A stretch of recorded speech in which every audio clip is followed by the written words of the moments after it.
Sebuah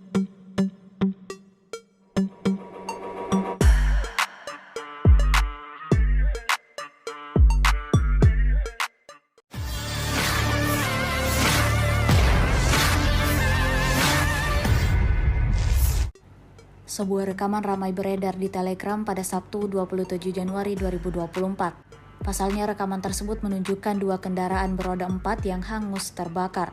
Hancurnya dua kendaraan tersebut imbas serangan yang dilayangkan kelompok militer Rusia. Berdasarkan keterangan unggahan, operator drone FPV dari Angkatan Darat ke-36 Rusia melanjutkan misinya untuk mengurangi jumlah kendaraan militer Ukraina. Diketahui insiden ini berlangsung di Yuzhno-Donetsk. Berkurangnya jumlah kendaraan militer Ukraina akibat serangan kubu Rusia tentu membuat Volodymyr Zelensky putar otak. Hal ini tidak lain karena pasukan Zelensky telah rugi besar.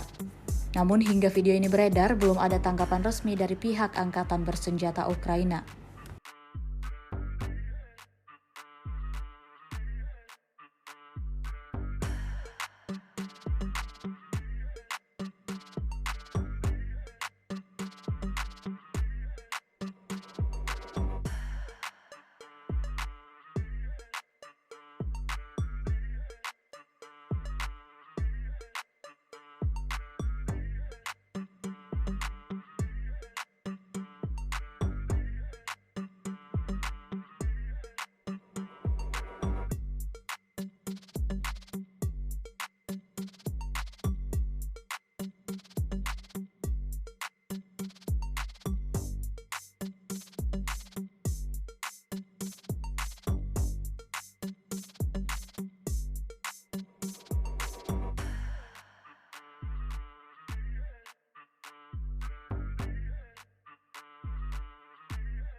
Download Tribun X sekarang, menghadirkan lokal menjadi Indonesia.